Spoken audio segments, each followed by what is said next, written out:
नमस्कार, जनमानस पर क्लिक कर चुके हैं आप। इस पार न उस पार, हम करते हैं आर पार। बिहार विधानसभा चुनाव के लिए बिसात बिछने लगी है। दावों वादों के साथ ध्रुवीकरण की भी कोशिश हो रही है और यात्राओं का दौर भी चल रहा है। बिहार में इन दिनों होली और रमजान को लेकर राजनीति हो रही है, यानी समझ लीजिए कि ध्रुवीकरण की कोशिश की जा रही है। बीजेपी के एक विधायक ने ऐसा बयान दिया कि तेजस्वी यादव तिलमिला गए। तिलमिला ऐसे गए कि बोली कि संयमितता को भी उन्होंने खो दिया, बाप तक पहुंच गए।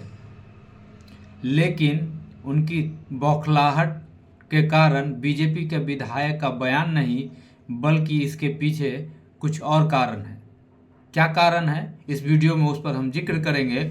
लेकिन सबसे पहले आप ये देख लीजिए कि बीजेपी के विधायक ने क्या कहा, जिस पर राजनीति गर्मा गई है। निश्चित रूप से हमारी मांग सही है। कैसे? 52 जुम्मा होता है, हमारा उस दिन जुम्मा है, हमारा अब होली है, पवित्र त्योहार है, साल में एक बार आता है, हम रंगों का त्योहार मनाते हैं। अगर उनको वो बुरा मानते हैं, अगर लग जाएगा तो हो हंगामा होगा, इसलिए घर में ही रहे। अगर बड़ा दिल हो तो बाहर आवे। मधुबनी जिले से विधायक हैं हरिभूषण ठाकुर बचौल। यह 20वीं विधानसभा से चुनाव जीत कर आए हैं। इन्होंने विधानसभा परिसर में पत्रकारों से बात करते हुए कह दिया कि मैं मुसलमानों से अपील करना चाहता हूं कि साल में 52 जुम्मा यानी कि शुक्रवार होते हैं, उनमें से एक जुम्मे पर होली का पर्व पड़ रहा है, इसलिए उन्हें हिंदुओं को त्यौहार मनाने देना चाहिए। अगर उन पर रंग लग जाए तो उन्हें बुरा नहीं लगना मानना चाहिए। अगर उन्हें इससे कोई दिक्कत है तो उन्हें घरों में ही रहना चाहिए। सांप्रदायिक सद्भाव बनाए रखने के लिए यह जरूरी है। और इसी बयान पर तेजस्वी यादव ने बौखलाहट में बहुत कुछ कह दिया। राजनीतिक मर्यादा या यूं कहिए कि संसदीय मर्यादा सबको ताक पर रखकर बाप भाई तक चले गए। देखिए तेजस्वी यादव ने बौखलाहट में क्या कुछ कहा। ये भाजपा का एमएलए, इसको क्या पता है बिहार है बिहार। इस बिहार में ये बिहार है बछौल, समझ लो तुम। यहाँ एक मुसलमान भाइयों की रक्षा 5-5, 6-6 हिंदू करेंगे। और यही नहीं, तुम जैसे तुम्हारे बाप तोगड़िया जैसे बहुत लोग आए, सब लोगों को बिहार ने निपटा दिया। तुम जो चाहते हो दंगा फसाद कराना, भले ही हमारी सत्ता रहे या ना रहे, जब तक हमारी पार्टी और हमारे लालू जी के विचारधारा को मानने वाले लोग हैं, देश के संविधान को मानने वाले लोग हैं, तब तक जो है इनके एजेंडा को हम लोग कामयाब होने नहीं देंगे। तेजस्वी यादव ने बचौल को कहा कि बचौल को याद रखना चाहिए कि यह बिहार है। यहाँ आरएसएस, भाजपा और संघ परिवार के मंसूबे हर बार नाकाम होते रहे हैं। उन्हें लगता है कि वे हमारे मुस्लिम भाइयों में आतंक फैला सकते हैं, लेकिन हमारा देश ऐसा नहीं है जहां हर एक मुसलमान की रक्षा कम से कम 5 से 6 हिंदू करते हैं और करेंगे। तेजस्वी ने कहा कि मैं भी चाहूँगा कि मुख्यमंत्री नीतीश कुमार बचौल को बुलाएं और अल्पसंख्यक समुदाय के खिलाफ उनकी टिप्पणी के लिए उन्हें आड़ो हाथों ले। हालांकि सदन के नेता नीतीश कुमार से यह उम्मीद करना बहुत ज़्यादा है, जो अब खुद होशो हवास में नहीं रहते हैं। तेजस्वी भड़के तो बचौल पर हो रहे, लेकिन उसके पीछे कुछ कारण है। तेजस्वी ने जिस तरीके के भाषा का इस्तेमाल किया, इसके पीछे बहुत सारे रीज़न हैं, लेकिन सिर्फ बचौल के बयान नहीं है। राजनीतिक ध्रुवीकरण की जिस पिच पर, जिस मैदान में बचौल ने गेंदबाजी की है, उसी में तेजस्वी यादव छक्का लगाने की कोशिश कर रहे हैं। मतलब उस मुद्दे से उनको भी प्यार है और वह भी ध्रुवीकरण को लेकर आगे बढ़ना चाहते हैं। इसलिए बचौल ने जो बयान दिया उसको आगे बढ़ चढ़कर उसको बनाए रखने के लिए, उसकी राजनीतिक गर्मी को बनाए रखने के लिए तेजस्वी यादव ने इस तरह का बयान दिया है। लेकिन तेजस्वी यादव की बौखलाहट के पीछे बचौल नहीं, कुछ और कारण है। जिस मुद्दे को लेकर तेजस्वी राजनीति करते रहे हैं, जिस मुद्दे को लेकर नीतीश को घेरते रहे हैं, जिस मुद्दे को लेकर श्रेय लेते रहे हैं, उस मुद्दे को कोई और हाईजैक कर रहा है। रोजगार और नौकरी के मुद्दे को लेकर तेजस्वी यादव 2020 से अपनी राजनीतिक रोटी सेंक रहे हैं, राजनीतिक रोटी चमका रहे हैं। 2020 में उनको मिली सफलता के पीछे इसी मुद्दे का भी हाथ बताया जा रहा है।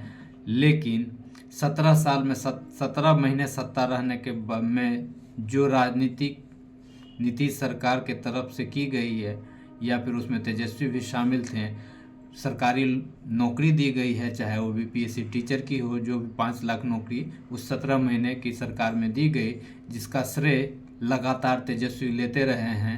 और अब कन्हैया कुमार या कांग्रेस तेजस्वी के उसी मुद्दे को हाईजैक कर रहे हैं, या यूं कहें कि हथियार हैं, तो गलत नहीं होगा। रोजगार और नौकरी के मुद्दे को लेकर कन्हैया कुमार 16 मार्च से यात्रा निकाल रहे हैं। इस यात्रा का नाम दिया गया है पलायन रोको नौकरी दो पद यात्रा। इसकी शुरुआत चंपारण से होगी। देखिए इसकी यात्रा की घोषणा करते समय कन्हैया कुमार ने क्या कुछ कहा। बिहार के बारे में क्या कहा जाता है? ज्ञान और मोक्ष की भूमि है बिहार। तो मोक्ष लेने तो लोग आ रहे हैं गया में पिंडदान करने के लिए, ज्ञान लेने कौन बिहार में आता है? वो धरती जो मनोहर दास को गांधी बना दिया, वो धरती जो बुद्ध को ज्ञान हुआ बिहार आकर के, जहां पे अशोक पैदा हुए। इतनी गौरवशाली परंपरा के बाद आज हम गाली कैसे बन गए? इसकी कोई तो वजह होगी। हम चाहते हैं कि वो वजह ये है कि बिहार में शिक्षा की हालत खराब है, नौकरी की हालत खराब है, और शिक्षा और नौकरी की हालत खराब होने के चलते ही लोग पलायन होने को मजबूर हैं। इसीलिए बिहार के आम आवाम के आत्मसम्मान के लिए, सबको शिक्षा और सबको काम के लिए यह नौकरी दो पलायन रोको यात्रा यूथ कांग्रेस और एनएसयूआई की तरफ से शुरू की गई है। अब स्पष्ट हो गया नेतृत्व कौन करेगा। हमारे गणितास जी ने कहा बिहार के नौजवान और विद्यार्थी इसका नेतृत्व करेंगे, और हम लोग, जैसा कि हमारे प्रभारी ने कहा, एक एक कार्यकर्ता, एक एक नेता अपनी पूरी शक्ति से इसमें शामिल होंगे।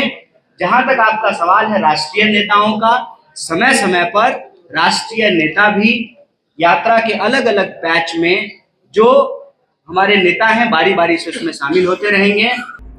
ये तो कन्हैया बता रहे हैं कि उनकी यात्रा कैसी होगी, कैसे कहां से शुरू होगी। लेकिन देखिए कि पत्रकार सम्मेलन में कन्हैया के तेवर क्या थे। नहीं, आप अपने मन की बात तो प्रधानमंत्री करते हैं, आप धैर्य रखिए, हम आपके हर सवाल का जवाब देंगे। प्रेस कॉन्फ्रेंस कर रहे हैं तो सवाल का जवाब देते हैं, सवाल का जवाब नहीं देना तो प्रधानमंत्री की तरफ प्रेस कॉन्फ्रेंस ही नहीं करते हैं। कांग्रेस आरजेडी को हराने के लिए आ रही है। नहीं, जनता का ये आपका परसेप्शन है, ये आपका परसेप्शन है, ये आपका परसेप्शन है। तो देखा आपने कि किस तेवर से कन्हैया कुमार आगे बढ़ रहे हैं। बिहार में एंट्री के साथ ही उन्होंने अपना मकसद, अपनी लाइन लेंथ सब कुछ क्लियर कर दिया है कि अब वो बिहार की राजनीति के पिच पर जो बैटिंग करेंगे तो बाउंसर डालेंगे, स्विंग डालेंगे, आउट स्विंग डालेंगे, ये सब कुछ उन्होंने क्लियर कर दिया है। लालू परिवार कभी यह नहीं चाहा कि कन्हैया कुमार बिहार की राजनीति में सक्रिय रहे। यही हाल पप्पू यादव को लेकर भी है। लेकिन कांग्रेस ने कन्हैया कुमार को बिहार भेज दिया, एक टास्क भी दे दिया, और वह टास्क ऐसा जिस पर तेजस्वी यादव पिछले 6 साल से काम कर रहे हैं, राजनीति कर रहे हैं। ऐसे में कांग्रेस की ओर से आरजेडी को एक सीधा संदेश जरूर है कि इस बार हम कॉम्प्रोमाइजिंग पोजीशन में नहीं हैं, या फिर बी टीम बनकर काम नहीं करेंगे, कंधे से कंधे मिलाकर काम करेंगे, बराबर की हिस्सेदारी होगी। इसी का फ्रस्ट्रेशन तेजस्वी यादव बचौल के नाम से निकाल रहे हैं। राजनीति में तो ये सब कुछ चलता रहता है।